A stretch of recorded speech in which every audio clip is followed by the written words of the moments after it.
안녕하세요. 안티기자의 미트리14 코리아입니다. 국산 초음속 전투기 KF-11 보라매가 1000회 무사고 비행을 달성해 개발, 테스트 반환점을 돌았습니다. 그러나 중국이 저가형 스텔스기인 젠35 개발 성공과 젠20의 대량 배치, 그리고 일본이 집계 전투기 공동 개발을 추진함에 따라 현재 개발되고 있는 KF-11의 성능 개량이 조기 진행될 필요성이 높아지고 있습니다. 중국과 일본이 5, 6세대 전투기를 대규모로 도입 및 개발을 추진 중이기 때문에 KF-11에 5세대 이상 전투기 능력을 부여하는 데 필요한 스텔스 능력과 초음속 순항 능력, 그리고 대규모 발전 능력 확보가 필요해 보입니다. 오늘은 KF-11의 무사고 천소티 성공 소식과 5세대 이상 전투기에 대비해 KF-11의 성능 개량 방향에 대해 분석해보는 시간을 가져볼까 합니다. KF-11 무사고 1000번째 소티 성공. 지난 29일 방위사업청은 KF-11 시제 4호기가 전날 오후 남해 상공에서 KF-11의 1000번째 비행을 마쳤다고 밝혔습니다. 체계 개발 시험 비행으로 계획된 2000소티 가운데 절반을 소화했습니다. 방위사업청은 1000회 무사고 비행 기록을 달성함으로써 항공기 안전성을 확보하는 데 의미가 있다고 설명했습니다. 방사청은 앞으로 KF-11은 공군, 국방과학연구소, 개발업체 등 관련 기관과 긴밀히 협력해 전투기 성능과 안정성에 대한 검증을 지속적으로 확인할 것이라고 덧붙였습니다. KF-11은 2020년 7월 19일 시제 1호기의 최초 비행을 시작으로 지난해 1월 17일 최초 초음속 비행, 올해 3월 19일 공중급유 비행과 5월 2일 최대 속도 비행 등을 수행했습니다. KF-11 개발이 순조로운 가운데 주변국의 5세대 이상 전투기 대량 도입에 따라 우리도 KF-11 블록3 준비를 시작해야 합니다. KF-11 대규모 성능 개량 필요. 현재 개발 중인 KF-11은 2028년이 되면 완전한 전투 능력을 확보할 예정입니다. 아직 개발 중인 KF-11의 대규모 개량이 필요하다는 주장은 상당히 앞서간 것으로 보이지만 전투기 성능 개량 사업이 기획되고 진행되는데 최소 7년 이상의 시간이 필요하기 때문에 지금부터 준비해도 늦은 것입니다. 중국은 현재 젠20을 대규모로 배치 중에 있으며 보급형인 젠35의 개발 성공으로 중국은 빠르게 5세대 전투기로 전환 중에 있습니다. 일본은 F-35 계열을 147대 배치를 진행 중에 있으며 6세대 전투기 직캡 개발에도 참여 중에 있습니다. 현재 한국은 F-35 전투기 60대 도입이 확정되어 진행되고 있어 중국, 일본에 대응하기 위한 5세대 이상 전투기의 보유 대수가 턱없이 부족하게 됩니다.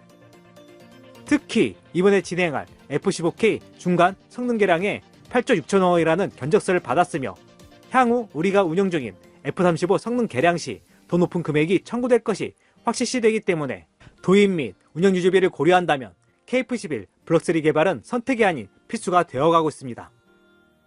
KF-11 6세대 전투기로 진화에 필요한 것은? 현재 KF-11 성능 개량을 위해 한국은 파트너 국가를 찾고 있습니다. 카이는 한국 공군과 사우디아라비아, UAE 등에게 KF-11의 스텔스 능력을 부여함과 동시에 AI와 무인 전투기 운영 능력을 추가함으로써 6세대급 전투기 능력을 확보하겠다는 사업 방안을 제안하고 있습니다. 한국은 F-35A 수준의 스텔스 능력을 확보한 모델인 KF-11 블록3에 필요한 스텔스 기반 기술을 국방과학연구소가 실제 개발하고 있습니다. 하지만 KF-11이 중국과 일본 공군력에 대응하기 위한 6세대급 전투기 능력 확보를 위해서는 스텔스 능력과 함께 초음속 수당 능력의 확보, 추가 발전 능력 확보가 필요합니다. 초음속 수당 능력을 가진 전투기는 같은 미사일을 발사하더라도 높은 고도와 높은 속도에서 미사일을 발사하기 때문에 상대적으로 좋은 위치에서 긴 사거리를 확보할 수 있게 됩니다. 초음속 수당 능력은 어려운 신기술이 아닌 엔진만 확보된다면 구현이 가능한 기술이고 추가 발전 능력 확보 또한 엔진 개발 시 반영된다면 충분히 가능합니다. 이에 현재 개발되고 있는 인도의 5세대 전투기인 AMCA를 주목할 필요가 있습니다. 1차로 개발할 AMCA 마크1은 KF-11에 사용된 F414 400 엔진과 동일한 계열에 해당하는 F414 INS를 사용합니다. AMCA 마크2부터 초음속 수당 능력을 확보할 계획이며 AMCA급 전투기가 마하 1.5 이상의 초음속 수당 능력을 확보하기 위해서는 통상 추력 17,000파운드, 애프터버너 사용 시 25,000파운드 추력을 발휘하는 엔진이 필요합니다. 인도는 AMCA 마크2용 엔진을 확보하고자 프랑스 사프란사와 협력하고 있으며, 사프란은 자사가 개발했지만 라팔에 탑재할 수 없었던 M88-4 엔진의 개량형을 공동 개발 형태로 공급할 계획입니다. 샤프란은 M88-4 엔진은 기본 추력이 16,500파운드에 최대 24,700파운드까지 가능하며 엔진 수명은 1,600시간입니다. 프랑스 정부가 민감한 엔진 기술을 판매하는 배경에는 6세대 전투기인 FCA용 차세대 가변 사이클 엔진 개발에 필요한 막대한 개발비를 확보하기 위해서입니다. 인도와 프랑스는 2023년에 신형 엔진 공동 개발에 대한 합의를 마친 상태이나, 만약 협력이 무산되거나 개발이 실패할 경우에는 미국의 지사가 제한 중인 F414E 엔진을 채용할 계획입니다.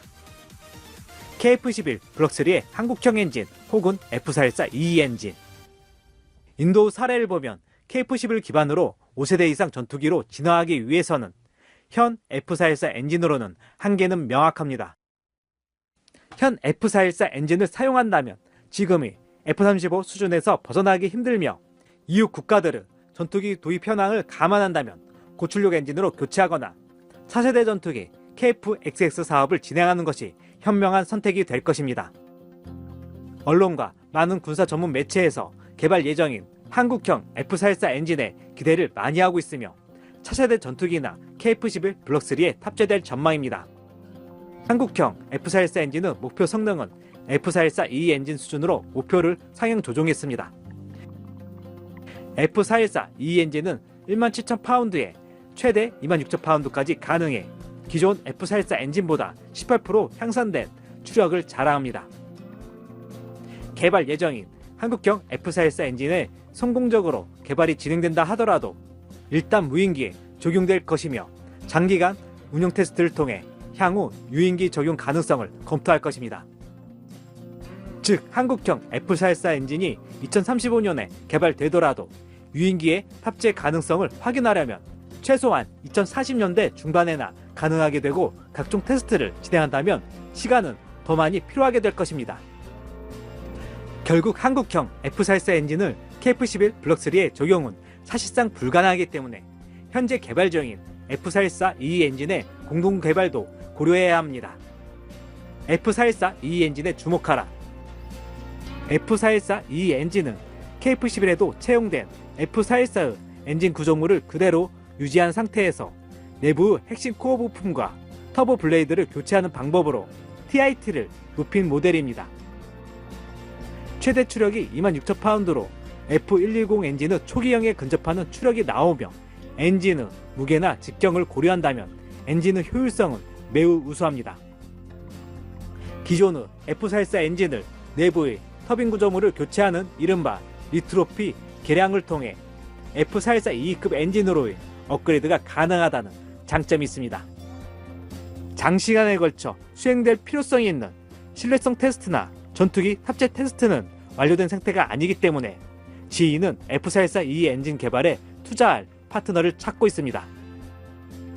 KF-11 블록3용으로 활용할 엔진을 위해 F414E 엔진은 개발 파트너로 참여하고 생산권을 받아온다면 우리에게는 엔진 개발에 필요한 기술 습득과 엔진 확보를 할 수 있다는 장점이 있습니다.